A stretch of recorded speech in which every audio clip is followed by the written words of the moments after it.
good practice. So I'm Councillor Guy Polney. I'll be chairing this area committee meeting. The other councillors are, should we start with Mohammed? Yeah, Councillor Ahmed Makkawi, Cotton Ward. Thank you very much. And the Clifton councillors? My name is Paula O'Rourke. I'm one of the Clifton councillors, and Jerome sent his apologies. Thanks very much. And the Clifton Down councillors? I'm Councillor Serena Ralston. Hey, and I'm George Coachrunner. And Hotwells and Harborside? Thank you. I'm Patrick McAllister. I hope you can hear me through Guy's microphone. Could we get thumbs up or thumbs down? Could people hear Patrick there? Yeah. Oh, big thumbs ups. Great. Slightly shaky from Serena. Okay, we'll do our best. And from the officers in attendance, please. Whatever order you'd like. I am Julia Foligno, Community Resources Programme Manager. My name's Jeremy Levitt. I'm the clerk for the meeting. I'm Megan Harnedy. I'm a Development Officer in Community Resources. And I'm Josh Lerner. I'm the Local Transport Manager. Nice to meet you. And I'm Susie Feltham. I'm the Landscape Works and Play Manager. Thank you very much. So moving on to item 2, apologies for absence. We have apologies from Councillor Jerome Thomas and a I'll be leaving early notification from Councillor Serena Ralston. Declarations of interest. Does anyone have any declarations of interest for a meeting that isn't making any decisions? Fabulous. Public forum. We have a couple of statements. One is being spoken to, one I believe isn't. Yeah. I'm assuming that all councillors have received public forum and have had a chance to read through it. The one that will be spoken to is Dan Ackroyd, who I believe is here. Dan, obviously these came through as statements, so there aren't answers to your questions to give. Is there in sort of follow-up to them?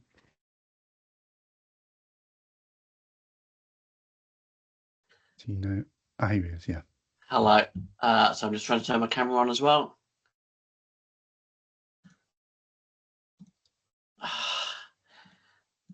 My camera has been enabled. Turn camera. Okay, the turn camera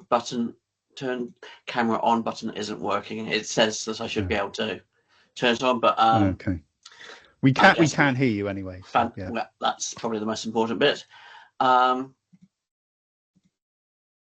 Okay, cool. Yeah, I just wanted to raise the issue about the proposed details of the cycle paths that are going to be hopefully coming to Queen's Road, Richmond Hill and Park Place. I just don't think it's acceptable that the design includes 2 corners where pedestrians and cyclists are going to be running into each other, and they're not going to be able to see each other before they hit each other because there's a building in the way. It seems kind of ridiculous to me that the design is acceptable. I've asked questions about this at the Transport Committee, but the answer is the designs are lawful and so they won't be changed. That's about all I've got to say. Thanks, Dan. Obviously, you'll be welcome to pursue this through Transport Committee, and I'd certainly suggest your local councillors as well.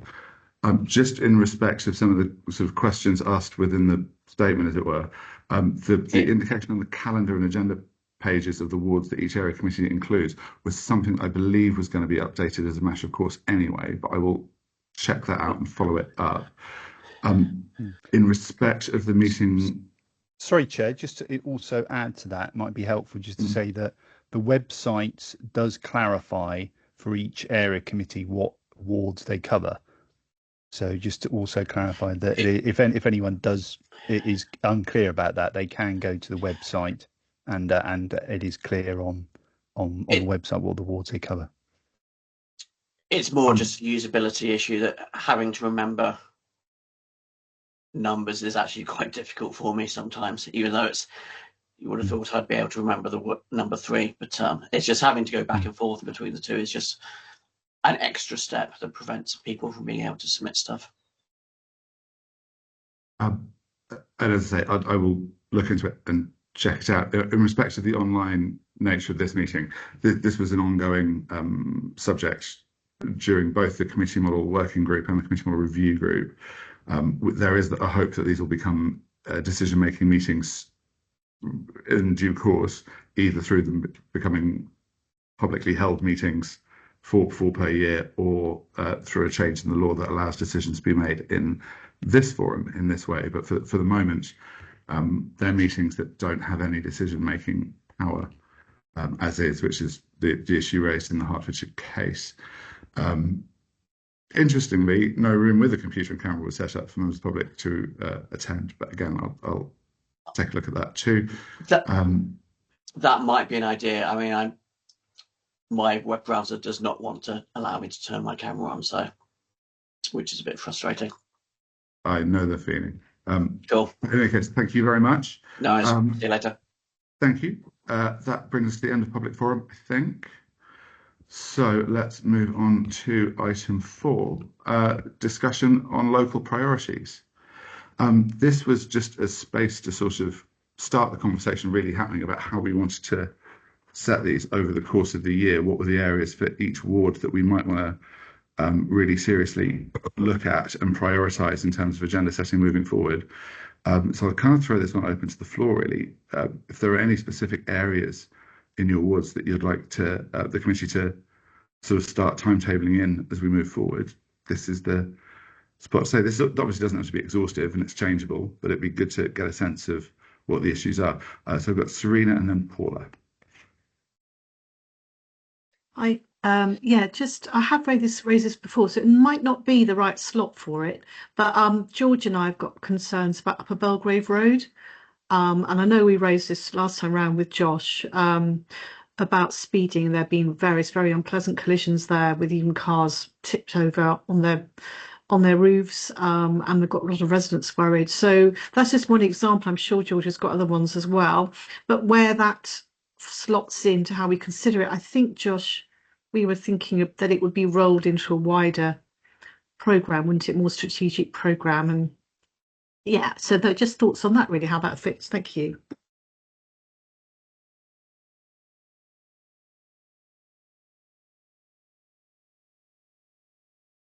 Sorry, apologies. One day I'll get used to this.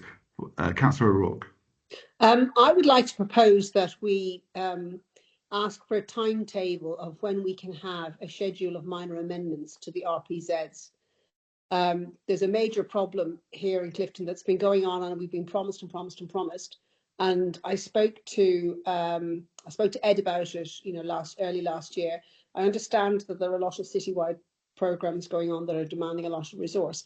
But since Josh is in the room, I thought it would be timely to mention that, there are a lot of small issues which need to be dealt with. The last time we did a review was in 2017. And since then, we've had a pandemic and we've had people's work patterns change and everything. So I think that would be really worthwhile doing. And being able to tell people when it's going to happen would be the first important step, I think. Thanks very much. Councillor McAllister. Thank you.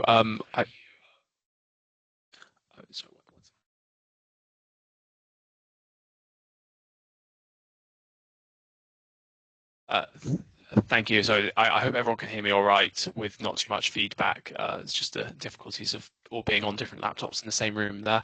I just want to express my support again for Hotwater Road and its surrounding roads to become 20 miles an hour. I know that the Transport and Connectivity Committee is progressing that currently, so it's not quite a priority for the committee, but I want us to all be aware that that is something I'm really pushing for, as it's the local community. And additionally, the improvements to Brandon Hill Park, I think, should be quite high up on our priority list, not just as civil projects, but also as just strategic priorities for the city. Thank you very much. Thank you very much. I've got another indication from Serena.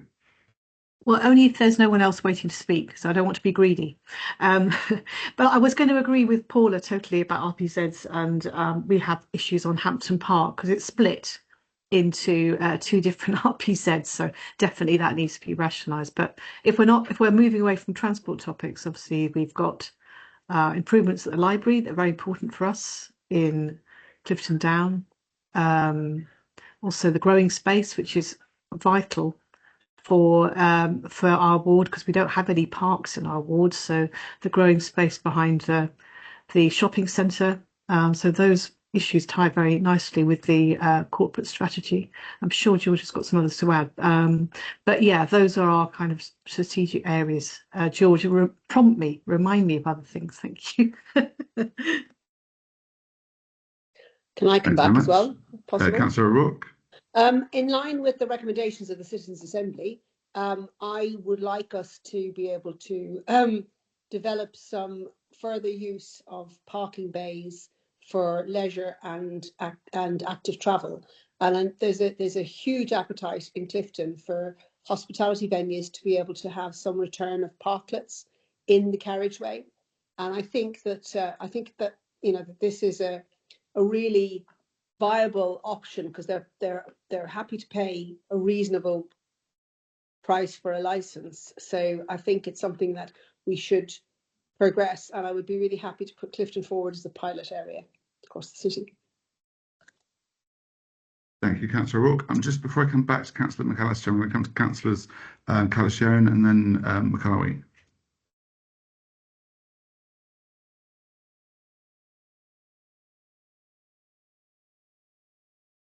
Hi.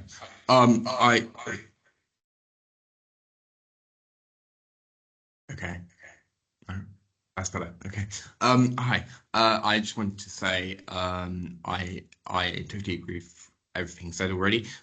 Serena, I actually can't think of any other joint priorities that would be relevant in this community area 3 meeting. Yeah. Thank you. Councillor McCarthy. Yeah, just we've got some problem with speeding in some of our main roads like Cotton Road, Cotton Brow, Redland Road. So I mean, in the next term, we might ask for speeding reduced measurement for it, and our parks as well. We need some benches, and the main Cotton Garden Park as well. We need like new equipment for the park because it's been I mean, we need some new guy who can help me out here. So yeah. Thanks ever so much. I do have a list of my own. I want to see what everyone else ticks off first. Councillor McAllister.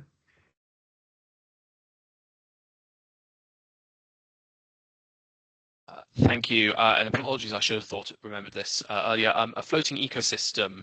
We've got a lot of tree money with not as many places to put trees. We've seen the success of the floating ecosystems in the harbour at Hanover and Capricorn Keys. I would really like to see us try and fund another one of those through SIL. So I'd quite like to ask if we could instruct the officers to investigate the viability of using SIL funding to install a new floating ecosystem somewhere, assuming that the harbour estates team can find a suitable location for it. Thank you. Thank you very much. The ones I was going to add, I think are largely ones that have already been sort of raised to discussion. Road safety and minor works, road safety in particular, seems to be one that's coming up across all of the wards concerned, and minor works as well. I'll add bike parking to the list. I do think there's something really interesting in Councillor O'Rourke's suggestion of parklets. So obviously we have the parklets in being, as it were, sort of semi-parklets on Cottam Hill. But we've had really serious planning issues and licensing issues emerge with those over the last few months that we really need to resolve. So that might be something we want to look at sort of broadly in the round a bit. Enforcement is certainly something that's been a big deal in Cotton, but particularly around environmental health, waste and noise complaints, which is something I'd like to look at some point, and it'd be good to have some sort of update around bin collections as well. And obviously, Councillor McCurry raised by parks improvements. If it's all right, I've just made a little list, and I will just forward these on to the relevant officers so that we can start timetabling the year. But I've got road safety is a very clear one. Let's say sort of TRO related stuff, but that should cover RPZ amendments, street furniture and public realm. We've got parks improvements. And what am I missing? What am I missing? Enforcement and waste, libraries, and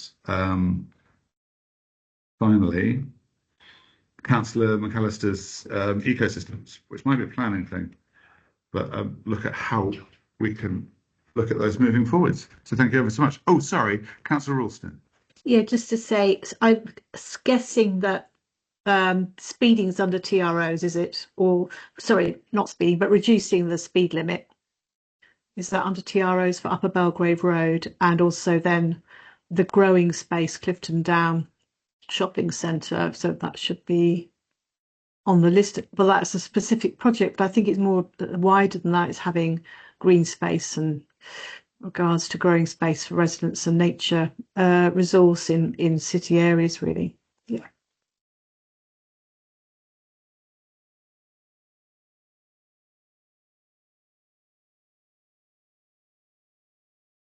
You're on mute, Guy. Apologies. Thank you. No, that all sounds good. As I say, I'll forward this list on. It might well be the officers turn around and say, actually, it makes much more sense to bunch this up with this and that up with that. But this at least starts the process of us being able to timetable, well, the meetings going forward so that we can start putting some of these things in. Thank you ever so much. Anyone want to add anything else on local priorities? Terrific. In which case we'll move on to item 6, update from Bristol City Council departments. Was it, apologies, I've forgotten the order now. Was it Josh first? Great. Josh. I'll go first. Yeah, sure.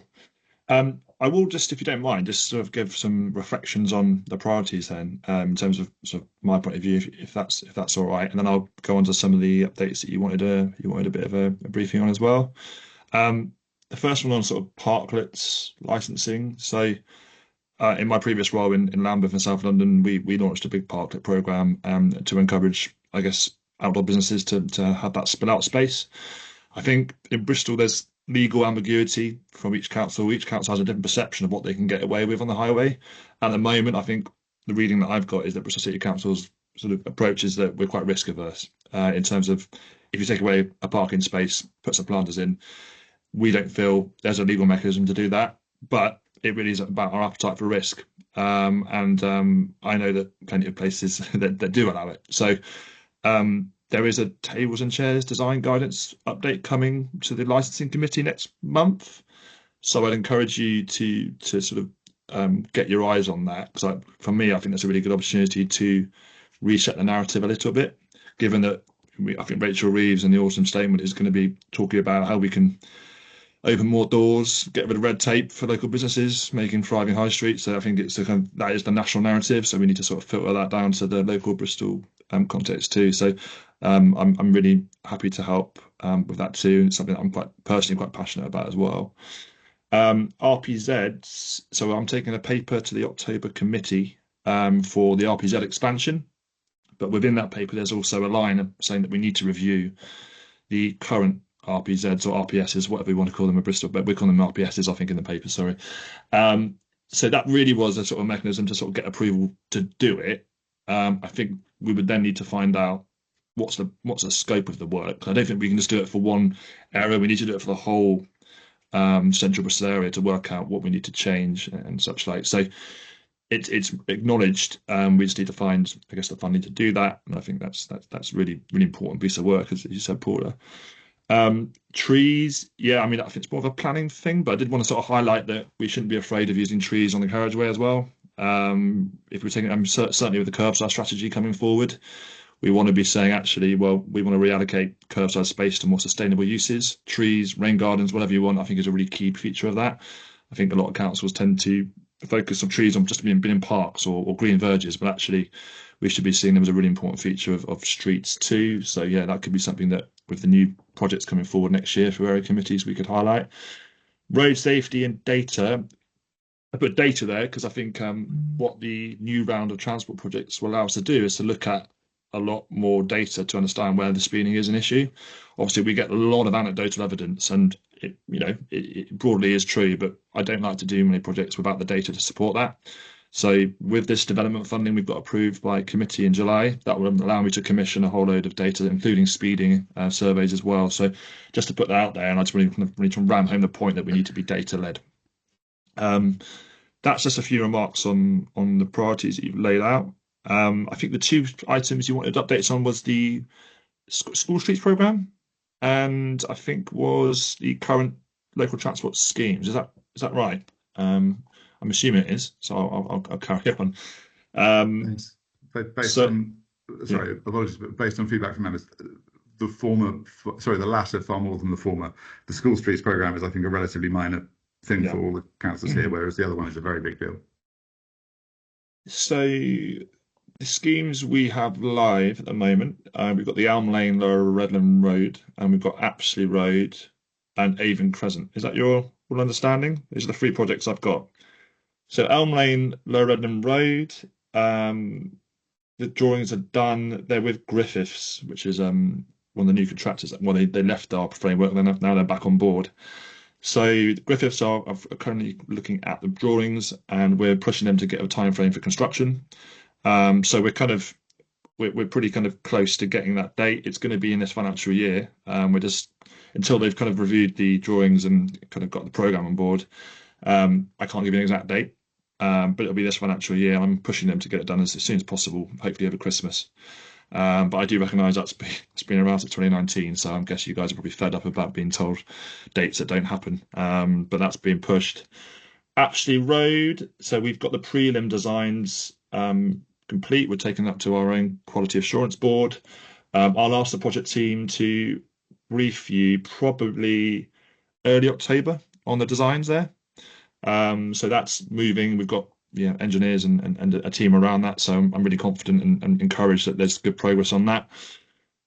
Avon Crescent is on hold, I think, because given all the nuances of that, which we discussed at the last committee, there's funding allocated to it, but it's held up in the I guess the planning machine. But you guys, I think we had to keep it in there because it's a SIL scheme. No, is it SIL? I can't remember what the funding stream is, but there's been no movement on that just because I think it's been held up within certain other moving parts. So that's the three projects updates. Just before we move on, apologies. Yeah. I saw Councillor McAllister's hand shot up. If his hadn't, mine would have. Councillor McAllister, do you want to come in on that one? Thank you. Just regarding Avon Crescent, I'm currently seeking an update on progress with Western Harbour draft master plan, which once that's completed will hopefully give us some more clarity over what that money might be suitable for. So I'd be grateful if that could be minuted, please. Thanks, Patrick. I'll make sure that it is for what it's worth. There's a bit of a personal one for us, I think, in the sense that obviously you're the ward councillor. I remember being on the planning committee where the council attempted to vary its planning consent to relieve itself of the financial obligations it had promised to the residents there. I'm glad to see you're still pursuing it, albeit how many years late. Councillor Ralston? Yes, Apsley Road. Had an approach from one of the contractor team a couple of months ago, asking for our views as councillors on the design. So I said, well, you're better off reaching out, or me reaching out to the residents, which I did on that road.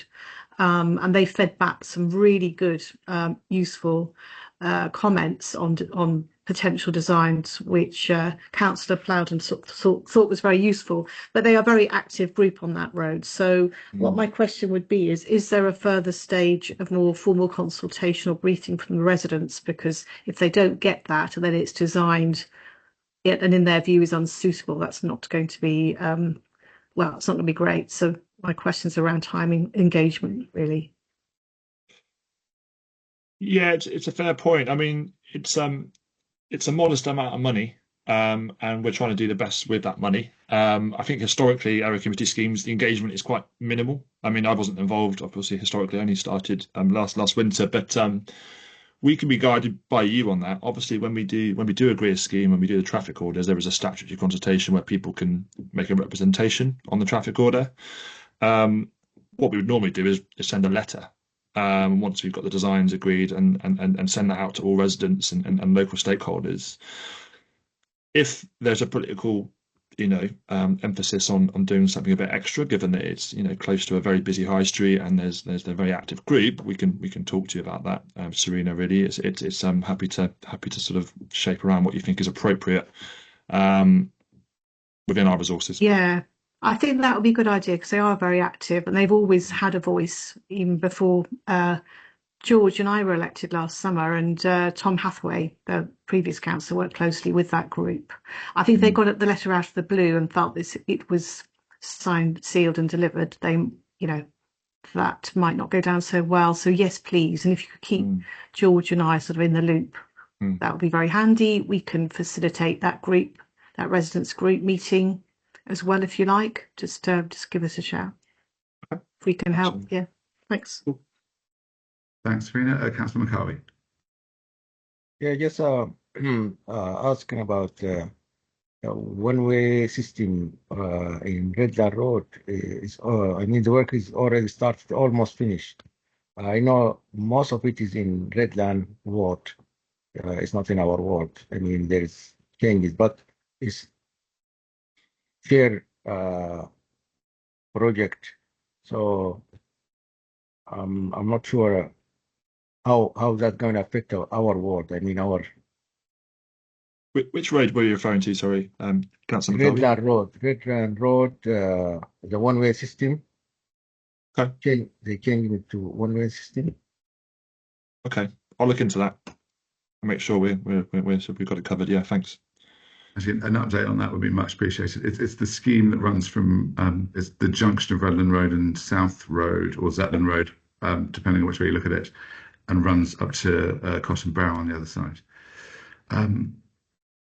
That, I think, brings us to the end of that bit. Josh, anything? Sorry, next section. School streets. I think school streets. I'm just sorry. I frantically got a bit of an update from the school streets team before this meeting, and as far as I understand, phase 7 school streets. That's our latest school street. We've got Cotton Gardens Primary School as part of that list. My understanding is that's probably the only school within your area. I think. Correct me if I'm wrong. But yeah, development work started on this, and we're looking to install that school street in June next year. There's a fair bit of lead-in time with design and consultation and whatnot, but I know that has been asked for quite some time, so it's encouraging to see that move forward. Happy for the school streets team to provide updates as and when you need them, really. But that's currently the time frame for implementation next summer. I don't think there's any more schools within the area that we're currently working on. But if I'm wrong, please let me know. If I could just feed back very, very quickly, there has been request for a school street, I believe, or a historic request for a school street on Lower Redland Road for the St John's Primary School site that was for some reason abandoned. The school's not sure why, and neither were the ward councillors nor were the previous ward councillors. However, the one for Cotton Gardens Primary on, I forget the name of the road now, is it Cotton Road North? It's not on Redland, Cotton Grove, isn't one that's been consulted with either the local councillors or the local community, and there's a lot of pushback. I wasn't aware that decision had actually been taken. If we could get a briefing on that soon, that would be really appreciated. Yeah, sure. I mean, my understanding is obviously we have like kind of yearly invitations to apply for a school street, and we have a prioritization criteria, and which tells us which schools we think are goers and not goers. And I can only sort of assume that's probably what's happened. They didn't quite make the shortlist. But I can get you a briefing on that, Guy, no problem. Thank you. Councillor Ralston. Yeah, Lower Redland Road. There's quite, I don't know if it's obviously not a school streets project. There's quite a lot of work done on that road, and I think there are traffic cameras going in shortly. Not sure they're in there yet. And that was a question I put round to the team a month or so ago. Are the cameras working? It is now one way, but two-way for cyclists. It seems better. Is that the project? Sorry, I had a bit of difficulty hearing earlier. Is that the project you were referring to earlier? It's Lower Redland Road, and then is it Chapel Green Lane, did you say? Or Elm Lane? Elm Lane. It was Elm Lane. Yeah. Yeah. So that's, and so there's more work to be done there, is there? Because I'm not, must admit, I don't know if you are, George, but I'm not aware of the ongoing upcoming work for that. So it'd be really handy to get some info, actually. Sure. Cameras, I don't know, because a resident asked me the other day whether the cameras were working on there. But that's not a school street, is it? That's not School Street. No. That would be a road safety scheme. Great. Yeah. I don't want to take up more time at the meeting, but yeah, if you could just drop us a line on that, that'd be handy. Thanks ever so much. I think that covers 6A, unless anyone else has got anything else for anything else. Terrific. Let's move on to 6B, Waste and Neighbourhood Enforcement Team. Thanks, Josh. Oh, hang on. Hi all, sorry I'm late. Well, sorry I took a while to go live. I was just sending Pete a message to say I might be late, that was all. Right, okay, so I suppose the bit I had as a bit of a precursor was a couple of things you wanted to talk about. Well, service reliability and weeds were the two areas. I got a couple of other things I can update you on just as a general. These might be happening in the next 6 months, and go from there. So obviously we've been through a long period of poor service, and there's been several committee reports that have gone out, and this is around a decision that was taken in October 23 to rejig the recycling rounds. Now, as of it sort of culminated in the service failings over the Christmas, and then since then we are sort of seeing a continued improvement in the BWC recycling and reliability of collections. I think the recycling area was where a lot of the failures were occurring, and that has stabilised. And what we're seeing now is that the refuse side of things, there's some reliability issues with the vehicles, but Bristol Waste are putting in place a maintenance regime where over the next year they're investing about 800k to replace the compaction parts of the vehicles so that they don't have any, so it minimises any vehicles off the road maintenance issue, last minute maintenance issues. So we're going to sort of see those issues disappear slowly as well.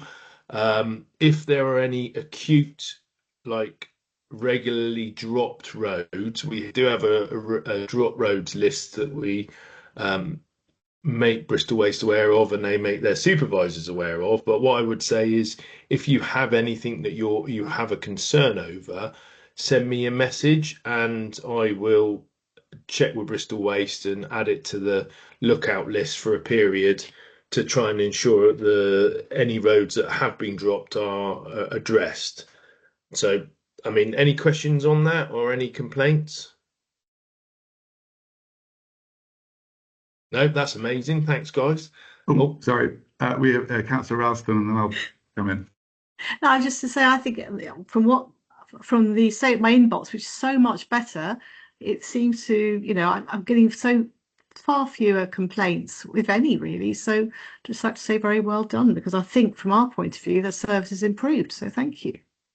Yeah, I mean, Bristol Waste have a new operations director who's putting in place a lot of processes, and that is really starting to drive dividends and manage it. And we've already had some workshops about the Christmas collection period and how we can address that, and then make sure that that period is better, and that there's a full plan in place for that. Councillor O'Rourke? I just wanted to ask about the rollout of the alternative method of collection for people living above shops. It's made such a difference in Clifton since you pushed away the commercial bins off the streets and they went to the alternative method. But and I know that you've given out some gold sacks to the people living above shops in the mall, but there really is still a big issue about it, and it would be so much better. I was sort of promised that there would be money in this year's budget for it to be rolled out. So, yeah, that was one of my general updates I was going to give you. So I'm taking it to committee just to sign off, and we've got the Environment Sustainability Task and Finish Group. I've got a Task and Finish Group meeting next Monday, so I'm going to tell them what that service looks like. But there's been a bit of delay because obviously if we're putting a new service in, there's a new revenue cost associated with that. And part of the funding for it was based on the meeting the compliance for DEFRA and the food waste. We have to provide food waste collections to all households. So theoretically, we probably could offer food waste collections, but in reality, we didn't. I made that case that actually we need to fund the non-standards because that will offer a recycling service and a waste service, and we'll be able to collect food waste.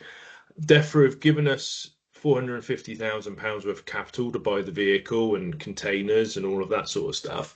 But there has been no confirmation on what the revenue funding is. So I haven't, and it's supposed to come in as of next year. So there's been, because of the budget review in March, they said it all has to fall part of the fair settlement scheme. And so I've raised that with our finance team to hopefully report back to me on how much we're getting from DEFRA, because obviously I don't want to go, oh, here's a really good service, and then I'm spending 3 times what I'm actually getting. So what we're aiming to probably do is what we're aiming to is offer a Hessian sack for refuse to flats above shops, and then a disposable coloured sack that will be provided to residents for dry mix recycling, so they can put everything in the same bag. So you're not going to have boxes laying around the streets on those arterial routes or around the shopping areas.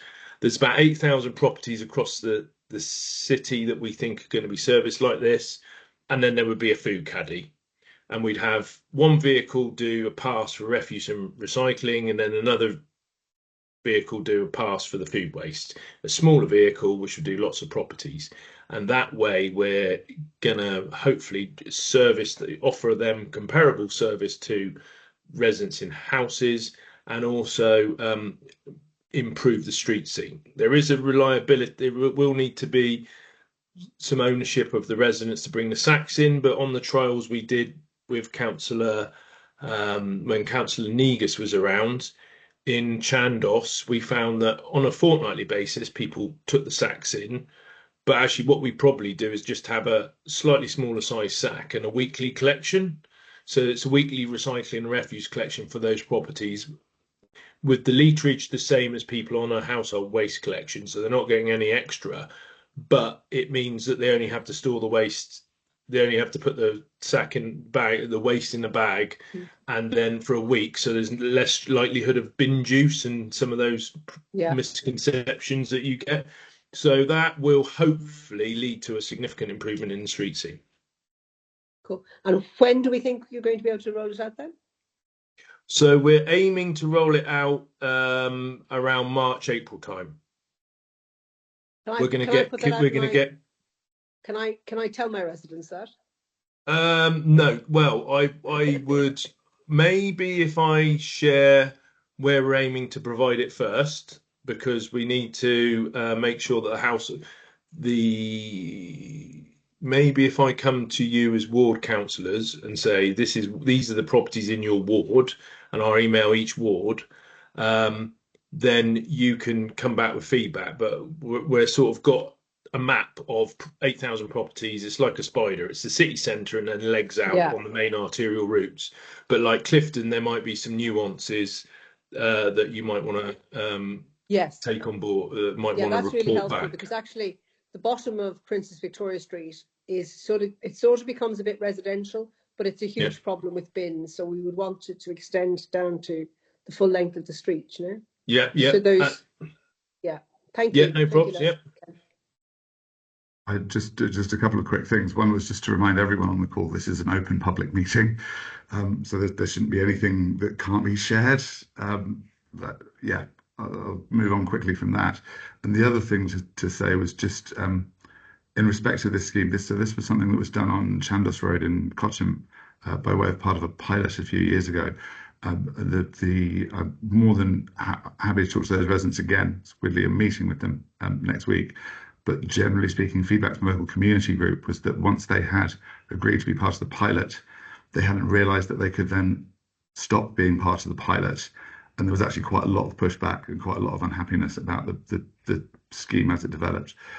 I'm not saying that's representative. I'm saying that's the feedback I've had from residents locally. Councillor Pulteney, I think on that trial, Bristol Waste tried to make it so that the waste was collected fortnightly, and that's when the wheels fell off. That's when residents got a bit unhappy, whereas this would be a weekly collection. When it was weekly, the bags were collected, the bags weren't left on the street. It was good. When Bristol Waste tried to push it to fortnightly, it was that perception of bin juice and smells and all of that sort of stuff, which you can understand if they've got to store their waste for 2 weeks and inside a premise and then put it out. You can understand that. So that was the issue there. So we're redoing it. And yeah. Gotcha. No, thank you. Very, very useful. The other thing I just wanted to check in on was it'd be very helpful to just get some additional info in respect to the dropped streets, because obviously the dropped streets cover the number of streets that have been dropped, but not necessarily the number of addresses. And I was just wondering if there's any way of getting hold of that information. At the moment, Bristol Waste's system isn't clever enough to multiply the drop road to the number of properties on it, and it becomes a manual issue. So it's very clunky and time consuming. So we haven't gone down that route, to be honest. The drop roads in themselves are an extremely good indicator. And then we have like miscollections, which is the number of properties where a vehicle has driven down the road and missed one property. And so we have those two slightly different metrics. And certainly drop roads as a number are what we tend to just focus on. It would be nice to have the total number of properties. I totally accept that. But in reality, it would be very time consuming and hard to do. Apologies. What I meant more was, is it possible to get a list of the roads that have been dropped in a ward going back, say, 6 months or a year or however long? We could do that. We can do that on request. Yeah. So if you do want that, if there's a particular issue, then you can request it. Yeah, that can be done. Fantastic. No, thank you so much. The concern, I think, was a lot of the roads in the wards in this area committee are quite dense, but quite densely packed with HMOs in particular, or subdivided as flats. So you could have 3 dropped streets or 3 dropped roads in a less dense ward that accounted for less than half of. Do you see what I mean? You don't necessarily know the problem's getting better. It just might be moving to somewhere with a denser population and still only counts as one road. Thank you ever so much. Was there anything else from any other committee members on waste and recycling? Not seeing any further hands. Great. Councillor McCarvey. Yeah, yes, we got a problem in Sydenham Road, the dead end, the bins being kept out. I mean, in the HMO in number 1 and the opposite side, so like 15 bins, refugee bins, being kept out. So, is there any way we can sort that out? Yeah, I mean, I can get well. There's two routes. I'll get the engagement team to look at the dead end part of Sydenham Road to see what the issues are there, and then if it's an enforcement option, I can get the enforcement team in to take some enforcement action. Fantastic. Thank you very much. Apologies, and not probably for a response now, but it's something a number of the other area committee chairs have mentioned to me as well. There have been several requests come into the councillors committee, however you want to put it, for new bins in various locations. There doesn't really seem to be a citywide process for that at the moment. But equally, if the councillors wanted to spend community infrastructure levy on the capital involved, how could we please have sight of a process for how we would identify, or what the process would be for identifying the revenue costs or something like that, or the ongoing revenue costs, what would need to be borne? So on that, the cost of a bin is around, because we generally recommend that they're anti-graffiti coated before we put them out. So it means they're easier to wash down, and labeled dog, mess and litter, just to make sure that there's people don't perversely don't put the dog waste in because it doesn't mention it. This is a new sort of approach we're taking. The cost it's about £1,500, but that is the installation, the purchase of the bin, and also the maintenance costs for a 5-year period. So, you're on mute, Councillor Portney. Sorry, I was just saying, so that covers, in other words, the revenue cost of 5 years as well as the capital outlay. Yeah. 1,500. That's really useful information. Thank you ever so much. Yeah. And so what generally is happening, and I've had it from a number of committees, is if you want some specific bins, then and there's a specific issue you want to address, then you can request it through your SIL funding or your Section 106 funding, and I can complete the application for you. One of the things that it's one of the budgets that's been massively squeezed over time, because the cleansing budget was reduced by £700,000.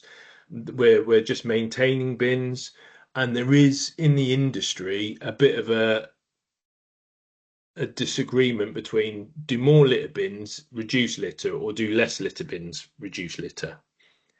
And actually the data sort of works both ways, bizarrely. Targeting the litter bins is what you have to do. So generally where people consume spend time waiting or are at a certain point on a commute where they may have been from some shops. So just bear that in mind when you think about where to put bins, because putting them along a road doesn't make sense, because you can just you want to put it in the right place, and my team can have a look at that for you before it gets close to the SIL deadline day. That'd be really helpful. Thank you ever so much. At that point, I think we have to let Ken go, but a massive thank you for coming. I know how busy. That's right. It's all good. Oh, Councillor Ralston, quickly. Thanks, Ken. Just to say I'm sorry I've got to go too, because it's the end of my lunch hour probably now. I've got to go back to work. Thanks, guys. Thank you very much, everyone. Ralston. Cheers. Thank you. Bye. Bye. Cheers. At which point we will move on to Susie and Richard from Parks. Hi. Okay, so we're going to give a bit of an update in terms of parks. We did do a presentation last week, which kind of showing more kind of how we're going to provide map-based information about what's happening in parks, and in relation to the SIL funding spend that's been made over the last 5 years. Capital spend that's been provided in parks. We haven't got the information in map form yet, but we are working on that for for later on this month, I think. I'll give a little bit of an update on some of the projects that a bit later, but in terms of map-based information, last year we reviewed features across the parks, grass, shrubs, litter, etc., and the regimes of cuts to grass cutting, and this has been remapped, so that is available. And we've also rolled out like a mobile work with our teams, so that's being done on in tablet form, so that they can be updated quickly onto the map-based information. And so I'm just reading from Richard's notes here. In terms of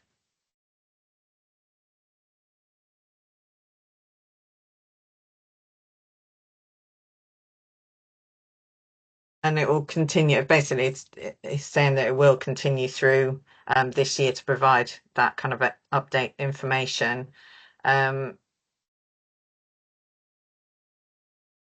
you want me to come in, Susie? Yeah, I'm just trying to summarize what you've written. Yeah, so Susie's just saying that we did a review of all of our features, where they were in the city, if they exist or not, because believe it or not, you do need to kind of revise this data occasionally just to make sure it's fresh and up to date, because things migrate over time, as I'm sure you can imagine. So we did that, and we looked at all of our regimes, as Susie said. We remapped it all, and we've used that information to put into our new approach to issue grounds maintenance tasks to teams using a kind of database. So we go from our database out to tablets, jobs are issued to teams, they tick off whether they've done them, and the system gets updated like that. So instead of a manual system, it's now kind of all done inside an asset management software, basically. Now we're rolling that out, which takes time to a work group that is not used to working as such in that way. We've rolled it out to the south of the city. We are have rolled it out really in the north of the city, but they're still getting used to the system. And then finally, we'll be rolling it out to the central and east of the system. And then by next year, we'll have a process whereby we've got live performance data, really. It's always been my intention to try and make that data accessible, but I am conscious of the communications issues that it arises. Because this is not a black and white process that we implement here. It's affected by resources, it's affected by weather, it's affected by visitor numbers. There's so many dynamics that come into play that if we do issue that information, it's going to have to be with, if you like, use with caveats because I can't think of a better word, but an explanation of why or why not we might be on target or off target. In the first instance, what Susie's rightly said is that the review data that we've got, where features are and what they are and what the regime is, can be made available to councillors. And if you spot any errors, then please tell us, because it was a job that was done in time over a few months. I'm not saying it's 100% perfect, but it should be fairly accurate. So we can make that sort of information available. When this kind of more performance information will be available will be sometime in 2026, when we're confident that we're using it effectively, and we've started creating some dashboards and we can understand what it's telling us. So that's the kind of big picture really on grounds maintenance. Now, one of the factors that's coming in left field to us, because now we've kind of done a baseline review of everything, what is happening now is we are migrating at a greater pace in terms of managing for nature. So you all know that the council's got a 30% managing for nature land target. So we are going down that path now. Our managing for nature pilot scheme, which is funded by the combined authority, is a 2-year project, which is making some of those sites come online. We are mapping where we will do managing for nature work into the future. We did actually publish some of that map work as part of the consultation in our parks and green space strategy, so we consulted on it at the time. We've got that feedback, and we are using. We'll be rolling out to sites to hit this 30% target, and we're consulting kind of as we go. So rather than issuing a blanket, this is how we're going to hit 30%, although that map data may exist, when we go out to sites to change, we'll be consulting locally. And we've said this before, and I think area committees have asked for the feedback from those consultations to be provided to local councillors, which we will do. So what I'm saying is there's a baseline assessment, but it will begin to change as this 30% target starts to be reached, because 2030, which is the target date, is not far away. I'll stop talking. I'm so sorry, Richard. Apologies. This is not a policy area I'm massively familiar with. In terms of the local parks that are in Cotton, Clifton, Clifton Down, and Hotwells and Harbourside, what are the practical implications of all of that? Or are there any? It sounded like largely an internal transformation, but I'm not sure what that means for us as ward councillors or for the parks themselves. Well, so for example, the spaces that we're targeting, or the spaces we potentially get most biodiverse benefit from, would be if they're in the nature, what's known as the nature recovery network, which is a southwest network of corridors and sites where if we were to improve them for nature, they would have most benefit. And some of those sites exist in Bristol.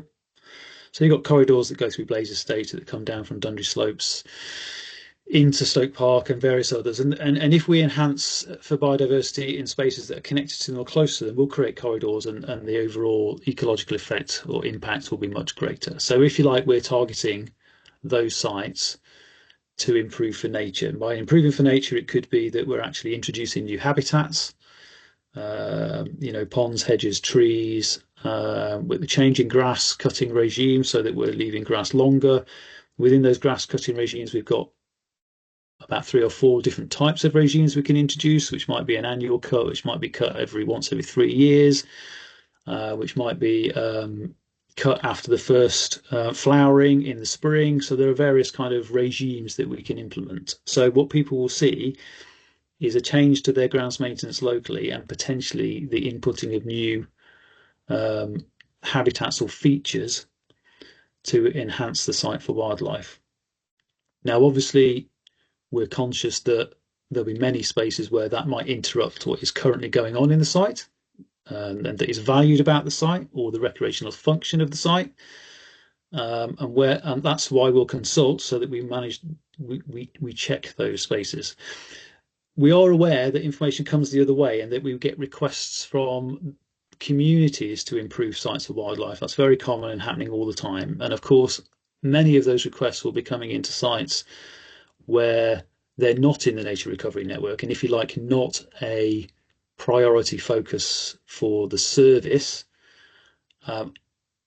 Nevertheless, we won't necessarily turn them down. They'll be looked at, and if we can deliver them, we will, because any enhancement is an enhancement. Cool. That sounds great. I'm sure you'll keep us up to date as that develops into proposals. In terms of the sort of working of the area committee and plans for things like parks or Section 106 SIL expenditure, that sort of thing, are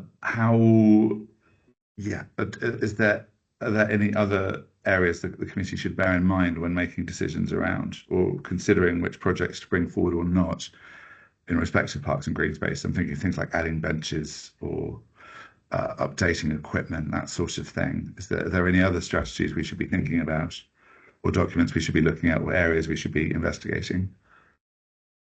Yeah, as Susie set out, when we did our presentation to members last week, we kind of covered some ground, the types of information that we might be able to provide. So,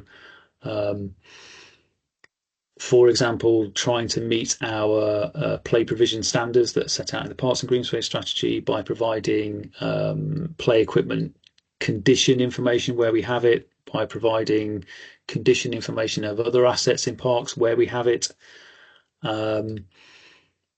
by providing or referring to any customer information that's come through to us, particularly about making improvements in spaces. We don't get a lot of that directly to us. You may get more of it directly to you than we do to us, but of course you'll be bringing that in yourselves to the area committee decision process. But where we have it, we can bring that to you as well. We're obviously guided by our strategic objectives, so where we think proposals will help deliver them, then we'll obviously, highlight that, and that will get our support too. So that's the sort of information that hopefully we'll be bringing to you, and the team are trying to put together in a map-based system that you can access. So you'll get a link to a map, which is you can click on features and sites, and some more information will come up in relation to that site. That's what we're kind of working on in the background at the moment. Okay, that sounds like a lot. Thank you ever so much. Lots for us to think about bringing that stuff forward. I'd really encourage officers to sort of, the more information we have, or the more that we can sort of help those projects, will sound very positive. I'm sure there's times when SIL money or Section 106 money or other funding opportunities come councillors' way that might be helpful for delivering some of this.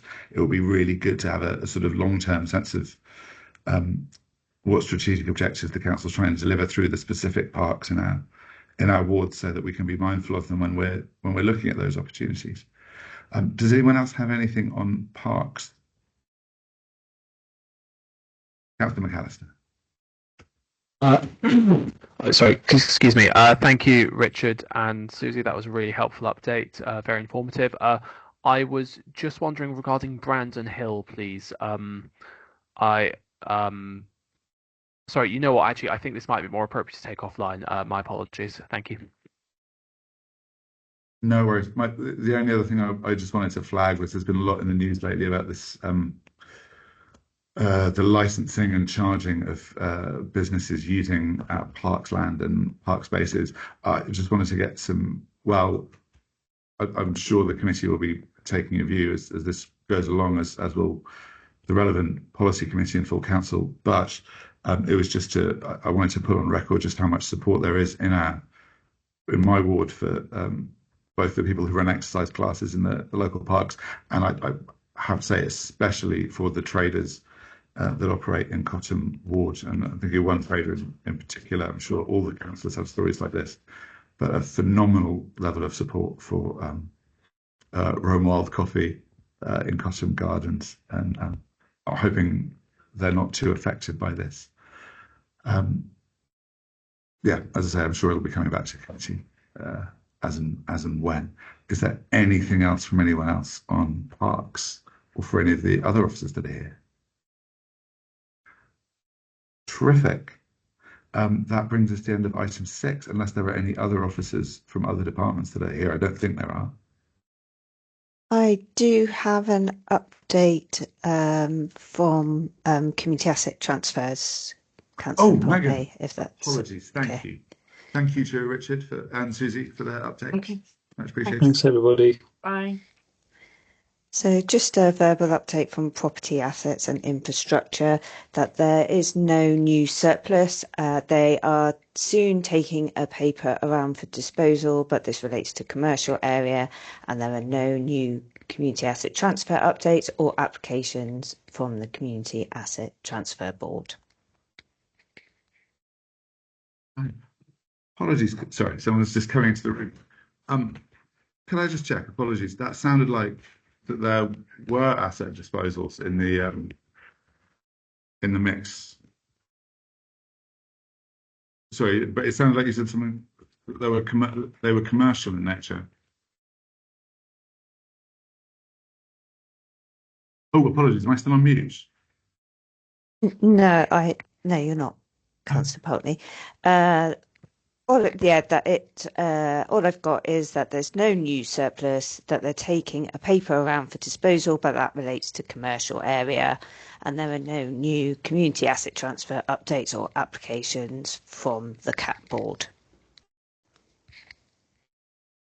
Can I just check? Sorry, just heard this morning about some land disposals that were happening in one of the wards that makes up the area committee, or something that seemed to have gone through strategy and resources relatively recently that made reference to the disposal of council property. Could I just check what that? Yeah, sorry, apologies. I wasn't anticipating either of those things happening.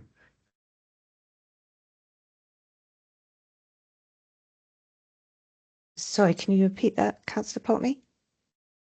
Sorry, I'm just trying to find the relevant document. Someone made me aware this morning of a potential pair of land disposals, one of which was on, I think, well, both of which were in Hotwells and Harbourside ward, that would certainly come under the definition of council building or council property within the scope of the Constitution. It sounded like there was an interpretation that if they were commercial buildings, then they would not be coming to this meeting. That's the only update I have from that department. Okay, no, I appreciate it's not an update from that officer, as it were. Would it be okay to just request that the committee be contacted with details of any disposals that are scheduled? We'll put that in as an action. Thank you. Thank you. Yeah, we may have to look into that one separately. Apologies. I realise that's not someone's emailed you and said this is happening. This is then not the place to ask complicated questions about it. Okay, I think unless there's any other business, that brings us to the end of this meeting. While we're all here, excuse me, sorry, Chair. Do we have the community liaison for Bristol University coming, or did I miss that? Oh, apologies. No, I had hoped that we could that Mark Aston, right? Aston, the new community liaison, or at least new since this committee last met, would be able to attend this meeting. Apologies, it's probably down to me, but I haven't been able to get hold of him to confirm. So it's through no fault of his. I'm hoping that he'll be available to attend the in-person meeting in October, just because of the volume of students that live in this particular area committee, but also the number of bits of his role that overlap with what this committee is trying to do, or the terms of reference of this committee. So I thought it'd be good to introduce him to all of you, and for him to introduce himself and start looking at areas where we can sort of cooperate and collaborate. Thanks ever so much. Any AOBs? Also, just a note, I heard as I was coming in before the meeting started, there was some a desire to get these meetings and future meetings scheduled at a more accessible time for both councillors and the public. Support that wholeheartedly. I don't know of anyone that's not wanting that, but if they are, please let me know in the interim. But I think from now on we'll try and go for evening meetings, both in person. And just to confirm, Chair, that the next meeting is scheduled. It is still provisional, the Area Committee 3-1. Unlike the other area committees, it's still, my understanding is the person who's on it hasn't been completely confirmed, but it is likely to be scheduled for the 29th of October, 5 to 7 o'clock. I think it's in the agenda papers. So, and that will obviously be in a committee room in City Hall. Oh, well, that's not what I'd heard. I'd heard Redland Library. Okay. Well, fine. In which case, I think maybe things have changed since I was last advised about it. But yes, so I'm not actually fixing that date. So I just thought I'd mention it. Can I come in here on? Oh, please. On that? So yeah. I'm not sure who's saying. But, it's Julia. Hi, Julia. Hi. So yeah, we've got it provisionally booked for the 29th. I think a later time had been wanted from 7 till 9. Once we have confirmation of that time and date, then we can go back to Redland Library to check that that is available. We have been asking area committees around in-person meetings. They want to have those in communities. So yeah, we just need the confirmation on the time and the date so we can look into that further for you. Apologies, this may affect no one else. I've just realised that the reason I may not have gotten back to you about that is because that may or may not have been our half-term week, and I've just checked and it is. If it's not a problem for anyone else, let's do that. But if there's any chance of moving that back or forwards a week, that would be incredibly helpful from my point of view. But I'll liaise with the other councillors, let's say, and confirm a date by the end of this week. Thank you very much. Thanks, everybody. Unless there's anyone else for anything else. Fabulous. Thanks, everybody, for Thank Area you. Committee Thank you, 3. Chair. Cheers. See you in October, if not before. Thank you very much. Take care. Thank you.